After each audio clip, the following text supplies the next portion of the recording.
Jika suatu hari burung nasar benar-benar menghilang dari langit, dunia tidak akan menjadi tempat yang lebih indah. Justru sebaliknya, dunia akan berubah menjadi tempat yang jauh lebih berbahaya, lebih kotor, dan lebih mematikan. Karena burung ini bukan sekadar pemakan bangkai seperti yang selama ini dipercaya, melainkan bagian penting dari sistem kehidupan yang bekerja dalam diam, tanpa pujian, tanpa simbol heroik, dan tanpa tempat terhormat. Dalam imajinasi manusia, burung nasar adalah makhluk yang sejak lama dikaitkan dengan kematian, dengan kesialan, dengan kehancuran, dengan akhir dari harapan. Kehadirannya di langit sering membuat manusia merasa tidak nyaman, seolah-olah ia adalah pengingat bahwa sesuatu yang buruk akan segera terjadi. Padahal, burung nasar tidak pernah menciptakan kematian. Ia tidak membunuh, tidak memburu, tidak mengejar mangsa hidup. Ia hanya datang setelah segalanya selesai, setelah kehidupan berhenti, dan justru disitulah perannya dimulai, sebuah peran yang tidak ingin diambil oleh makhluk lain. Karena apa yang ia hadapi bukanlah kehidupan, melainkan sisa-sisa kematian yang berpotensi menjadi sumber penyakit, wabah, dan kehancuran ekosistem. Burung nasar hidup di antara bangkai, bakteri, racun, dan pembusukan, sesuatu yang bahkan manusia enggan mendekatinya. Dan secara evolusi, alam membentuk tubuh burung ini bukan untuk keindahan, tetapi untuk efisiensi. Kepala dan lehernya yang botak bukanlah tanda keburukan, melainkan solusi biologis agar bakteri dari bangkai tidak menempel pada bulu, agar tubuhnya tetap bersih meski harus masuk ke dalam tubuh hewan mati. Lambungnya memiliki tingkat keasaman yang ekstrim, jauh lebih asam dibandingkan kebanyakan hewan lain, cukup kuat untuk menghancurkan bakteri berbahaya seperti antraks, kolera, hingga botulinum, racun yang mampu membunuh mamalia besar dalam hitungan jam. Tetapi di dalam tubuh burung nasar, semua itu dinetralisir,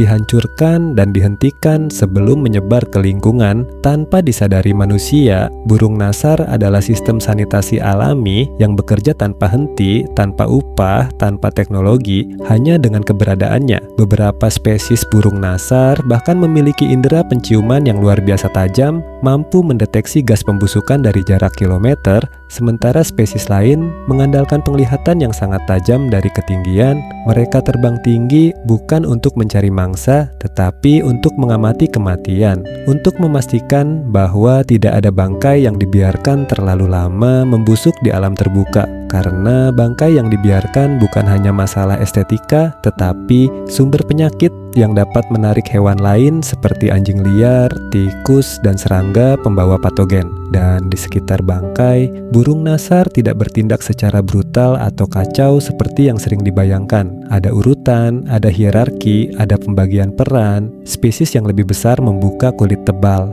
yang lebih kecil memakan jaringan lunak, dan yang paling kecil membersihkan sisa-sisa terakhir hingga hampir tidak ada yang tersisa. Alam tidak mengenal limbah, setiap bagian memiliki fungsi, dan burung nasar memastikan siklus itu berjalan sempurna. Namun ironi terbesar muncul ketika manusia mulai menghilangkan burung ini dari ekosistemnya sendiri, bukan karena sengaja, tetapi karena ketidaktahuan. Di India misalnya, penggunaan obat ternak bernama diclofenac menyebabkan kematian massal burung nasar. Populasi mereka runtuh hingga lebih dari 90% dalam waktu singkat, dan dampaknya bukan hanya hilangnya satu spesies burung. Bangkai sapi menumpuk di alam terbuka, anjing liar berkembang pesat karena sumber makanan melimpah, dan bersama mereka rabies menyebar ke manusia. Ribuan nyawa melayang, bukan karena burung nasar ada, tetapi justru karena burung nasar tidak ada. Sebuah pelajaran pahit bahwa menghilangkan satu penjaga ekosistem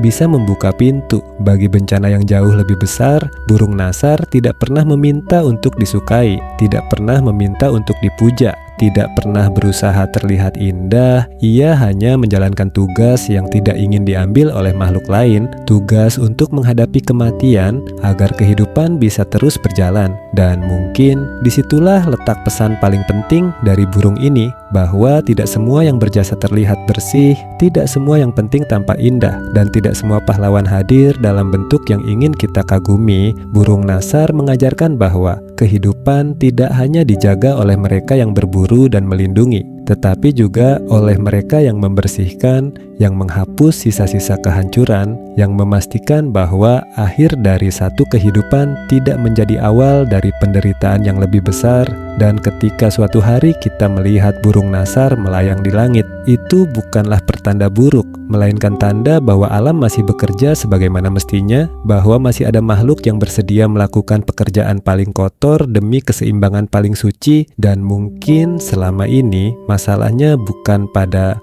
burung nasar yang kita benci, tetapi pada cara manusia menilai dunia yang terlalu sering menghakimi dari rupa, bukan dari peran, dari rasa takut, bukan dari pemahaman. Karena di alam, justru makhluk yang paling kita hindari seringkali adalah makhluk yang paling kita butuhkan.